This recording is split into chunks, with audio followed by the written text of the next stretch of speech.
sir.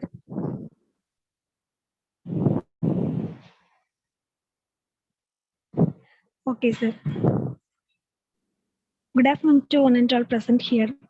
On behalf of Department of Electrical and Electronics Engineering, New Prince Sri Bhavani College of Engineering and Technology, I welcome everyone for the webinar on Go Green to be Seen. I would like to invite Dr. R. Bhatmavati, Associate Professor of Triple Department, to welcome the gathering. Ma'am. Warm greetings to everyone present here. It is indeed a great pleasure to welcome you all for the online webinar, Go Green to be Seen, organized by the Department of EEE, New Prince Sri Bhavani College of Engineering and Technology, Chennai. Our honorable chief guest of the day, Mr. P. Kumar, Executive Director, Mice and Grass Private Limited, Chennai, who has crossed the boundaries of excellence with his great spirit towards profession. On behalf of the Department of EEE, now I extend a very warm welcome to our chief guest who has accepted our invite in his busy schedule. I welcome you, sir. I extend a warm welcome to Mr. Ram Kumar for this webinar. I respectively welcome our Vice Chairman, Director and Principal of our institution who gives continuous support and motivation to conduct quality programs like this. I welcome you all, sir. I feel happy to welcome all the heads of the department, faculty members, and students of various departments for the session. Finally, and importantly, I welcome all the participants who have joined for today's webinar. Welcome you all. Thank you for your warm welcome, ma'am. Today, we have the eminent speaker, Mr. P. Kumar, Executive Director, My Sunglass Private Limited, Chennai. I invite Mrs. M. Devi, Associate Professor of Triple Department, to introduce about the guest. Thank you, ma'am. It gives me a great pleasure to introduce our special guest of the day, Mr. P. Kumar, a business leader with over 25 years of experience across IT business development, IT delivery, business operation, and renewable energy. He received his bachelor's degree in engineering from PSG College of Technology in the year 1996. Since 1999 to 2013, he has served with Wipro Limited Bangalore as a national business manager, which is responsible for business development across the country and Middle East, and also handled delivery including 2,000 member team and managed over a 400 crore business. Since April 2013 till February 2015, he has worked with Computer Science Corporation as a principal offering scales outsourcing new business. He is responsible for strategizing India business for managed IT services, cloud and cyber, and represented CSC in different forums like Gartner. From 2015 till 16, he worked with HCL Services as a general manager and regional business head responsible for the overall IT service business of HCL, covering IT infrastructure, management, AMC, cloud, and application business. From 2017 to 18, he was a country head and business head for GTS, responsible for India business for GTS Dubai headquarters organization, as well as responsible for the management IT services across Middle East, India, and US. From the year 2018 till 2021, he is Associate Vice President and Business Head in CMS IT Services, responsible for business across South India. Currently, he is the Executive Director in Mice and Grass Private Limited, an organization that specializes in green energy and IT. We are very fortunate to have you today as our guest, sir. Now, the session is yours. Welcome you, sir. Thank you.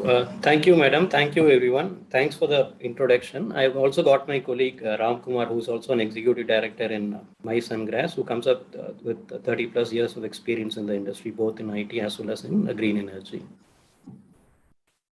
So with that, let me start the session. Am I audible? Yes, sir. It's audible, sir. Okay. Fine. So as I start the session, I am seeing three challenges what we need to overcome in this session. The first thing is it is happening immediately post lunch, right? So possibly the interest levels might be slightly lesser. So that is the first challenge which I'm seeing. Secondly, I also understand that some of you might be having tests and exams this week.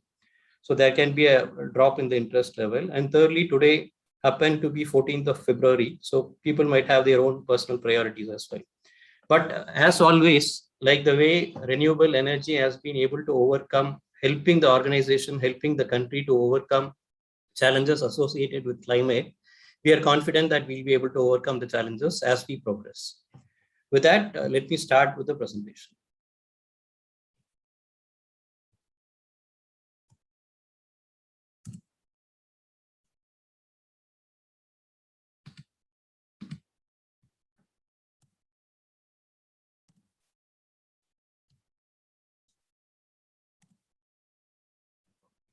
There's some problem, it is not moving. 1 second.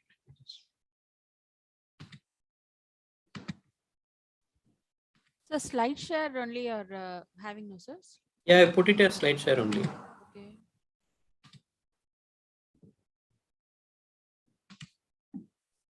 Yeah. Okay, so this is December 2015, right? Most of the students in this college would have been possibly in, some of them would have been in middle school, some of them would have been in high school, etc. So it was coming out as one of the worst floods that has impacted Chennai, right? I'm sure most of the staff and professors, associate professors, etc., would be able to remember this, right? Yes, sir. As we move forward, this is a 3-year gap between the one of the severe floods what has happened in Chennai to one of the worst drought what we have faced in Chennai. So if people were able to recollect, June 2019 was declared as a water zero day. In the sense, Chennai was told that we are running short of water or we don't have water, adequate water, and water had to come through multiple sources, multiple options, including getting that water through goods trains, tanker lorries, etc., from different states, right? So these were two situations which some of us would have observed. As we move forward, this is last year, right? We are just 3 months from this situation, where all of us had seen heavy floods in Chennai. It happened for a week or two or more than that. Now, there are three things, there are a few things which are common between these three slides. The first thing is, it was known that a severe flood or a severe drought is going to hit us from a Chennai point of view. Of course, the weather forecast would not have been that accurate. For example, if somebody says that it is going to rain heavily today, there would have been a possibility it rained on the next day, or vice versa. But at least to that extent, there was a clarity, there was a visibility that there is going to be a heavy rain or there is going to be a severe cyclone which is going to impact Chennai. Now, let me move to the next one. So this is a situation which happened last year, on the last but one day of last year, right? So this was a very eventful day where, in fact, me and some of my colleagues, including Ram Kumar, who's there in this presentation along with me, were traveling to Pondicherry for a site visit. In fact, we had to go for a factory visit. It started as a very normal day, no hints of any rain or anything. We reached Pondicherry. We could see some slight drizzles in Pondicherry. And while we were returning, we could see heavy rains coming up. And as we started coming closer and closer to Chennai, we started getting calls from our family saying it is heavy rain, take care, etc., etc. And I was lucky enough to get down somewhere in between and reach my house, whereas two of my colleagues, one is Ram Kumar and one more colleague, they were stuck in on over the Meenambakam flyover for almost 3 hours in a car. So they were neither able to move forward nor were able to come out of the car, nor move backward. So the difference between this versus the previous three slides is, in the case of the previous three slides, it was clear that it is going to rain or there is going to be a drought. Whereas if you look at this slide or this particular day, there was absolutely no clue that it is going to rain. Nobody was able to give any hint that it is going to rain, whether it was... Hello? Yes, sir. Yeah, somebody was saying something. No, sir, it was unmute for some student. You can carry on, sir. Okay, so there was absolutely no clue that it is going to rain heavily on this day. And if you look at all these three things, or four things rather, you will know why it is important to have a climate control. And that is what I'm going to cover as we progress subsequently. Now we spoke about issues which have happened in Chennai. Now let us look at it from a global phenomenon. So polar bears are supposed to be thriving in locations somewhere in the Arctic, Antarctic, etc., where you come across snow, ice, etc. But if you look at this, it is just standing on debris. That is the kind of impact that the world is seeing because of climate, right? Now, why is this happening? One of the major reasons what we are seeing across is greenhouse gas emissions. And if you look at greenhouse gas emissions, China tops the list with contributing around 27%. Second is US and third is India. So some of you might be able to recollect recently last year, I think there was a conference of parties where it was discussed that every organization, every country has to work towards bringing net zero. There were a lot of contributions, there were a lot of focus which happened. And India has also agreed that we will somewhere reach net zero emissions by 2070. What means by net zero is ensuring that whatever emissions are happening is also kind of getting absorbed so that net effect carbon emission is zero. And why, how this can happen? This can happen through the focus on renewable energy. And that is what is more important for us to talk about. Now, this is a slide which talks about what is the installed capacity of India, right? As of 2018, if you look at the percentage of solar or wind or hydro, if you look at solar, solar is contributing just 7.4% across the total energy, whatever we had as an installed capacity. Now, as I move forward, if you look at 2019-20, it shows around 8%, whereas the projection for 2029-30 says it's around 36%. So as a country, we have agreed that we will be able to achieve 500 gigawatt of renewable energy by 2030. That is what has been the commitment from India. And significant portion of this has to come from solar. So the estimates are that solar energy will reach somewhere around 270 gigawatt. Currently, we are at 40 gigawatt. Any questions or should I progress? Sir, you can progress, sir. At the end of the session, we'll have the questionnaire. Okay, sure. Okay, sir. So having said that there is going to be a tremendous focus on solar energy, I just wanted to tell you, just touch upon what are the advantages of solar power. Firstly, it is pollution free. It causes no greenhouse gases. There is no dependency on oil or fossil fuels, etc. It's a renewable clean power, and that power is available every day. Of course, whatever power you get on a particular day, it can be slightly higher or lesser depending on the type of climate, but otherwise you get this energy throughout the year. Return on investment, unlike paying for utility bills. This I will explain as I move in my subsequent slides. And solar energy is available freely. The last but most important point is solar comes with 25 years of warranty. I have never come across any equipment where anybody gives 25 years of warranty apart from solar. Maybe if you look at ACs, somebody will be able to give you a warranty of 3 years. Some cases, compressors might be given some 7 years in fridge, etc. But apart from solar, we have not come across anything where you get a 25 years of warranty. And that's one of the huge advantages that you have with solar power.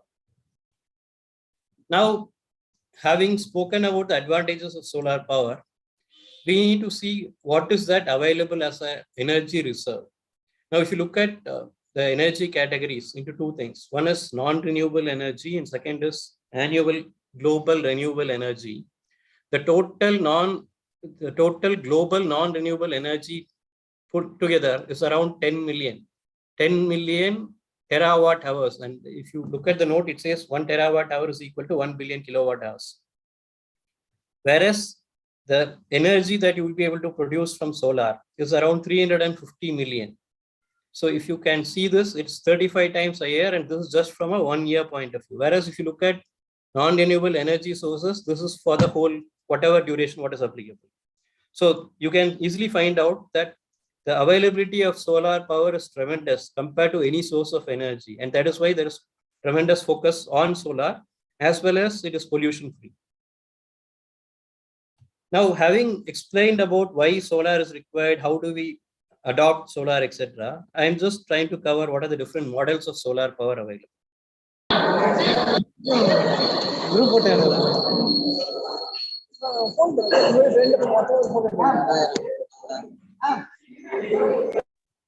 Basically, there are three types in which solar power can be utilized. One is rooftop, second is captive, and third is third party. Rooftop means you set up a solar power plant on top of your roof. Okay, so and captive means where you set up a ground mounted solar energy setup which can be used to connect all your offices or colleges. For example, if you look at our college, whatever institutions you have, everything can be covered with a captive power, which means you set up a solar power plant in one place, and from that power, the complete, all the institutions, including colleges, schools, etc., everything can be powered. The third is third party category, wherein energy is being produced by one person and energy is being utilized by somebody else. So it is like buying an energy from electricity board. Only difference is there is a third party who is producing that energy and who is giving it to you. Here, there will be an agreement which is being signed between the user and the producer. Maybe if, for example, if at electricity board charges you for 8 rupees per unit, they might be able to get it around 5 rupees or 6 rupees per unit. That's how a third party works. Now, this rooftop has two different models. One is called as on-grid model and second is called as off-grid model. Now, I was explaining about a lot of advantages of solar, but it also has a disadvantage. The biggest disadvantage what you have in solar power is you will have this power produced only during the day. You will not be able to utilize it in the night. So which means there needs to be some storage facility, right? So which means whatever power which is being produced has to be stored in a battery if you want to use it in the night. And that is what's called as off-grid model. Whereas there is also a workaround. The workaround is to go for a on-grid model. What it means is during the daytime, I produce the power.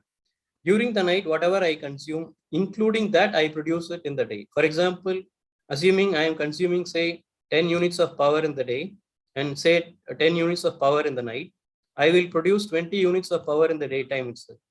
So there will be a net meter which will be installed by the electricity board, which will keep tracking of how much power has been utilized from electricity board and how much power has been produced from solar and how much power is exported to the grid.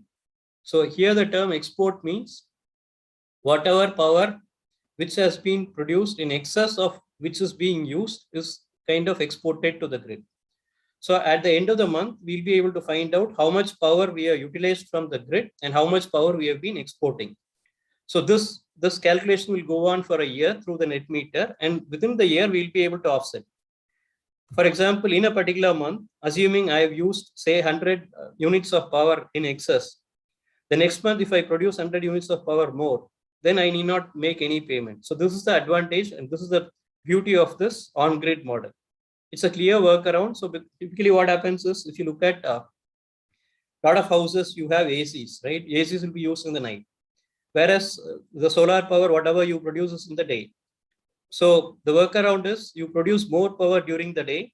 Whatever power you need for the ACs, etc., also you produce it in the day. And that excess power is getting exported to the grid. So on a daily basis, when there is a calculation, you will see that whatever you're importing and whatever you're exporting is tallying. So that is how a rooftop on-grid model works. Now, what is a need or what are the requirements for the different types of power models, whatever I spoke about? A rooftop needs just 70 square feet of space per kilowatt. Okay, and it generates around 4.5 units per kilowatt per day. The approximate price of it is around 74,000 rupees. This is including GST, etc. Now, if you look at a captive power plant, you need around 4.5 acres per megawatt plant. And this power plant should be within 3 kilometers from the local substation. And it generates around 4,500 units per megawatt per day. The last thing is in terms of return on investment. What is return on investment? Assuming I spend, say, 1 lakh on something, how many days or how many years it will take me to recognize or realize that investment. That is what is return on investment. In the case of solar, we say the return on investment is 3 to 4 years. And solar is one area where you can easily, visibly measure what is the return on investment.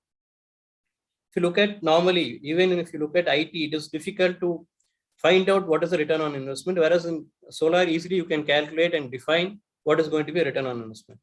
So what we are saying here is, assuming somebody invests, say 74,000 on setting up a solar power plant in his house, he will be able to realize that investment between the period of 3 to 4 years in the form of savings in his EB bill, which means within 4 years, whatever 74,000 he has invested, he will be able to realize it in terms of savings in his EB bills. And on top of it, he is going to enjoy the benefits of solar power for 25 years. So which means he is investing 74,000. He is realizing the 74,000 in a period of 3 to 4 years. And he is further getting the benefits of another 22 years of free power. So that's how solar works. Now, I was explaining a lot of theories. Now, it is important for us to understand how it really happens, how it works from a company point of view. So just thought of sharing with you some case studies. So if you look at any industry, whether it is an IT industry or a BFSI, banking vertical, or a manufacturing vertical, every organization depends on power. Without power, they will not be able to do anything. For example, we are coming across manufacturing organizations wherein there are cases where people pay even 15 lakhs per month only for electricity. And there are organizations which are small to the extent their turnover is, say, less than 200 crores. And still they end up spending more than 3 crores, 4 crores, etc. for EV. And every organization will have a huge impact if there is no power. Hence, there is going to be tremendous focus in terms of solar. Now take this example. Here, the EB bill per month of this organization was around 15 lakhs. And the solution which was given to them was to set up a 500 kilowatt solar proposal. The investment to be done by the organization was around 2 crores. Now, after this investment, the EB bill has reduced significantly. Because of that, the EB bill saving every year was around 65 lakhs for the customer, which means from a 15 lakh EB bill, it has come down to somewhere around 9 lakhs. So almost every month he's been saving approximately around 6 lakhs, 5.5 lakhs every month. So this 65 lakh savings, if you take it from a 3-year period, it is around 2 crores. And that is exactly the return on investment which the customer has seen. So what I'm trying to say is, by investing 2 crores, this client has been able to realize that investment in a period of 3.23 years. And on top of it, he is also getting warranty support for 25 years to the tune of 15 crores. So the message is, the person is investing 2 crores. He is getting 15 crores as a saving in a period of 25 years. And he is realizing this investment of 2 crores in just 3.23 years. Nowadays, there are a lot of organizations, because of pandemic situation, everybody has a lot of constraints in terms of investments. So there is also tie-ups for financing. So one way of doing it is through solar financing, where these organizations specialize in terms of financing, where assuming somebody wants to go for solar, he can go through this finance route, where he will be paying on an EMI basis, where the tenure can be maximum up to 6 years. And there is a deposit amount which has to be paid, which is an initial refundable deposit, which can vary between 10 to 30%. And the interest rate is 8 to 9%. How does it benefit? I'm just going to cover here. So this is another case study of a company where the EB bill before solar was around 6 lakhs. The solar proposed was 500 kilowatt. The client had to make an upfront investment of 40 lakhs, which is around 20%. Now, if you look at this investment of 40 lakhs, there are 2 benefits which the customer gets. One is from a GST. So thanks to a lot of movies, people know what is GST. So GST benefit came to around 13.8% because solar comes with a GST of 13.8%. On top of it, there's something called as a capital depreciation benefit, which is around 12%. The total benefit which this client has got is 26%. By investing 40 lakhs, he is getting a benefit of 52 lakhs immediately. And on top of it, his EB bill is changing from 6 lakhs to 0.6 lakhs. So EB bill has come to 1/10 of his initial EB bill, and he is paying an EMI of 4.2 lakhs. So what it means is every month from the time he has gone into solar, he is paying 4.8 lakhs, which is a combination of EMI as well as his revised EB bill. And this against his initial EB bill of 6 lakhs. And after a period of 60 months, he is going to be just paying 0.6 lakhs, which is just 60,000 is what he is going to pay. And he is going to enjoy the benefit of solar for 25 years by getting 15 crore as a benefit. So we have just shown a graphical representation of this. So if you look at the yellow colored graph, it talks about the outflow.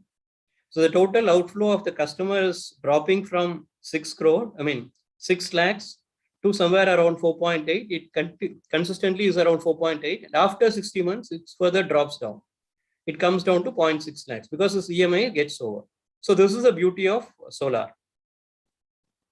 Now I'll touch upon one more case study before we get into applications where we can use solar, etc. So this is another educational institution where this was a college where they were particular that they wanted to use solar. So we had suggested to go for a 45 kilowatt on-grid solution. As I told earlier, on-grid means you connect it with a net meter, and this was set up on the rooftop and on top of it, they had some space limitations. So we were able to give a proposal only for 45 kilowatt. What is the benefit that the customer has got? He has been able to reduce his EB bills to the extent of 40%. Now, this is a live data of this customer, which we are able to take it from a mobile app.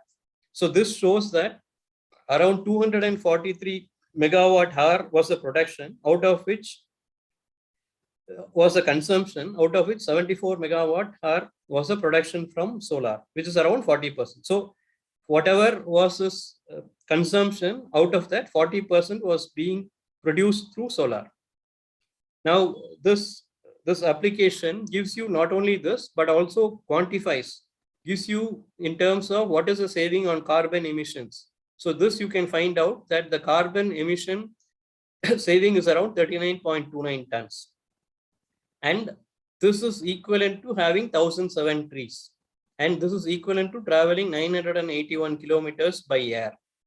So by going for solar, one is not only reducing his EB bills, but also doing a huge service to the planet by reducing the carbon emissions. Now let me go on to solar applications. So this next few slides will be talking about what all applications are being used, etc.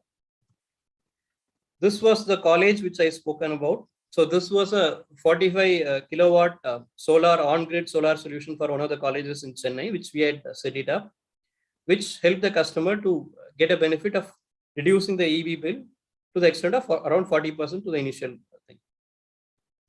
This is a commercial car park. This has been set up in T Nagar. This was a 100 kilowatt installation.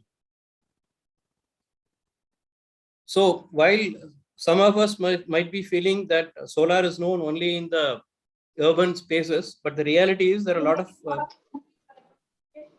lot of clients who are there in the rural areas also who are very well aware of it. This is just one example. So that's why I thought I'll show this image.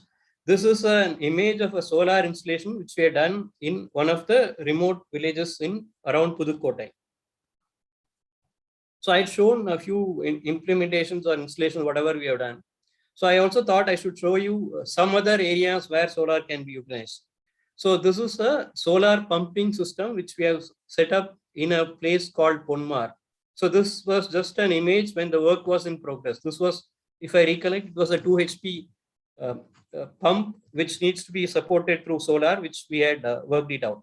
So the beauty of this solution is while this was working through solar and with EB whenever there is a need, we are also discussing with a lot of customers where they can go for a complete end-to-end solution, including solar, pump, etc., without any dependency on EB, and that can be used wherever there is no power supply available. Now, apart from that, there are a lot of areas where you can use it.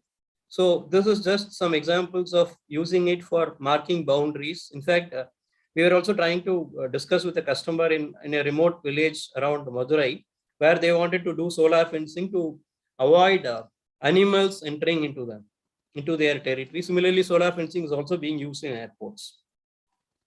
Few slides which I thought I should show at a global level. So this is one of the stadiums which has been completely powered through solar. This is a petrol pump which has been completely powered through solar. Then you have solar street lights. We are also into solar street light supplying. The beauty of these solutions is it is called as an all-in-one solution where it will automatically switch on and it will automatically switch off. And it also comes with good warranty of around 5 years. Now, before I get into the opportunities in solar, I just wanted to mention a few more things. So if you recollect, Cochin International Airport was the first airport across the globe which is completely powered through solar. This came in the news recently. Similarly, if you look at Indian Railways, Chennai Central Railway Station is the first railway station which has been powered through solar. So there's a lot of push happening in terms of going for solar. Now, having explained in terms of applications, how solar works, etc. So just thought of sharing with everyone what are the opportunities in solar, because I'm sure the audience you'll have right from second year to fourth year students. Some of you might be thinking, what are the opportunities available? Everybody will be having in their mind what kind of jobs I will get, etc. So I just thought we'll share with you what kind of opportunities are there in solar. So we have split this into two parts. One is in terms of consulting related opportunities. Second is in terms of development or program management kind of opportunities. If you look at consulting, engineers can be involved in terms of technology selection, whether to go for an on-grid model or an off-grid model, which panel to use, what should be the way, etc. Doing site assessment, project engineering, approvals, and feasibility study. This is one mix where solar engineers can be utilized. Then comes the next part. Now, as I told you, currently the installed capacity of solar is around 40 gigawatt. Now, Indian government has promised that we will be able to make our renewable energy to the tune of 500 gigawatt by 2030. Now, for the renewable energy to touch by 2030 to touch 500 gigawatt, the solar has to also scale up, and that has to scale up from the current 40 gigawatt to somewhere around 270 gigawatt in a period of 8 years. So which means that it's going to throw up tremendous opportunities for all the engineers. So what are the areas where an engineer can work? So one is he can be involved in procurement. He can be involved in construction. He can be involved in cost management. He can be, if somebody has got a flair for sales, he wants to do business development, then he can get into it. Then there is an installation and commissioning. And after all this, then comes O&M, which is operations, maintenance, etc. So people can be involved in terms of running the maintenance part of it after completing all the work. So there are two areas where engineers can get involved. One is in terms of consulting, and second is in terms of project management. Now, this is almost like my final slide. So having explained everything, what is it for solar? What is it in solar for engineers like you? Firstly, it has been told that the solar sector is going to generate around 3 lakh jobs by 2022. So as I said, in 2021, we are only at 40 gigawatt of solar power. And for that to touch 3 lakh jobs by 2022, you can imagine what will be the scale of jobs which will get created by 2030. Because 2030, we are expected to do 6 times the current gigawatt capability. Similarly, panel manufacturing and energy saving segment to generate around 45,000 jobs. There is tremendous opportunities in terms of improving efficiency of solar panels. If I recollect, when I was in my college also, efficiency was at the same level. Even now it is at the same level. So there's tremendous scope in terms of improving on that. And there's a lot of work in terms of happening in terms of storage, particularly in terms of improving battery life. Different technologies are being utilized. And the last part, but most important part is setting up a 1 kilowatt solar power plant is equivalent to planting 40 trees. It has been told that one tree will be able to save approximately 1,000 kilogram or 1 ton of carbon emission. So 1 kilowatt of solar during its lifetime, complete lifetime.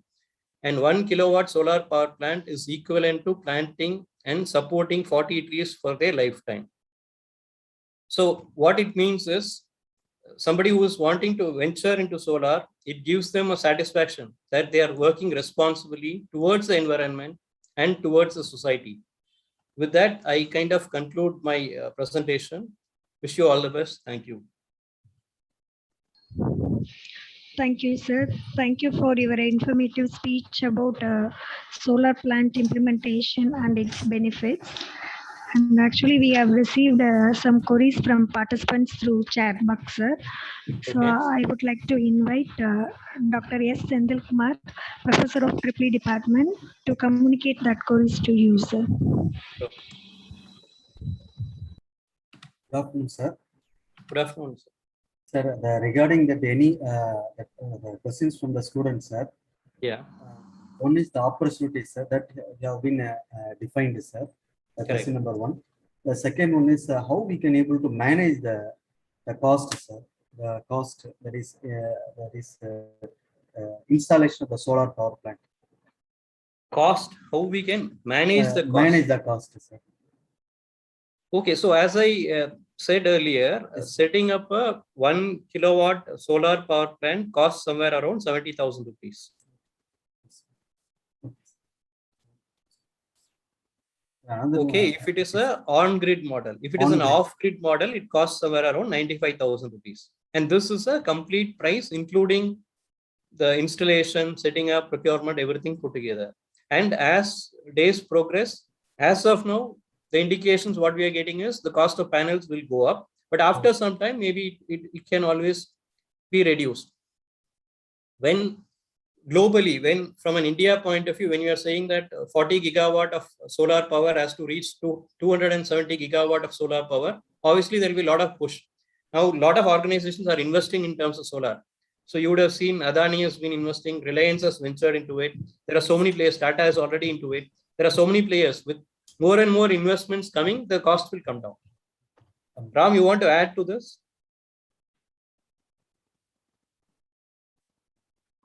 Yeah, you are right. So, sorry, was on mute.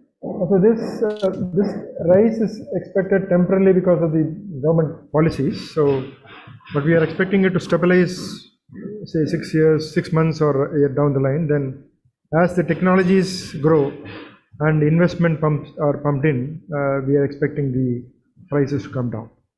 Definitely. Thank you, But sir. the beauty of it is while the prices are changing or increasing or whatever, there is always a way out in terms of getting into a finance kind of arrangement, which means from an end customer point of view, his outflow, monthly outflow is going to reduce. For example, if I am paying say 10,000 rupees for my EB bill, just as a point of discussion, I can bring it down to somewhere around 2,000 rupees, 1,000 rupees thanks to solar, and maybe another 6,000 or 7,000 I pay from an EMI point of view, which means my outflow is reduced from 10,000 to 7,000 or 8,000, including my EMI, and EMI will get over in a period of 5 years. That's how larger organizations are getting into solar in terms of investing in solar and using it.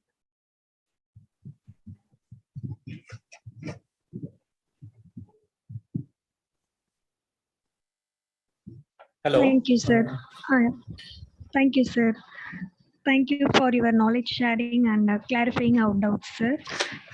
Now, I kindly request everyone to switch on your camera for video session. So kindly, you can stop your screen sharing, sir. 1 second.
Okay, thank you everyone.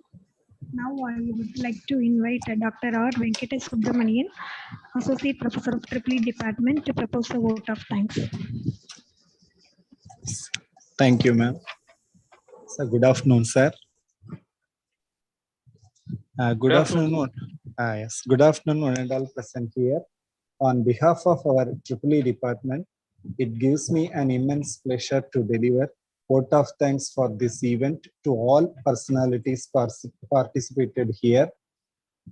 I extend my gratitude to our Honorable Chief Guest, Mr. P. Kumar, Executive Director, Mice and Grass Private Limited, Chennai, to take out time from his busy schedule to grace this event, and very much thanks for the inspiring, informative presentation on this special day, sir. I want to extend my generous thanks to the management for providing full support to develop the technology revolution in our institution. I express my sincere thanks to our beloved director, sir, principal, sir, head of the department, and the faculties for their support. Last but not least, I thank all the students for showing their interest in this webinar. Finally, I thank everyone for the success of this webinar. Thank you, one and all. Thank you, sir. So thank you everyone for joining us today. Actually, sir, shall we wind up the session, sir? Thank you. Thanks a lot for everyone's participation. Thank you. And thank you, Thank sir. you all. Thank you, sir. Thank you, sir. Thank you, sir. Thank you both of you for joining us, sir. Ramkumar sir and Kumar sir. Thank you, sir. Thanks. Thanks, Dr. Thank you.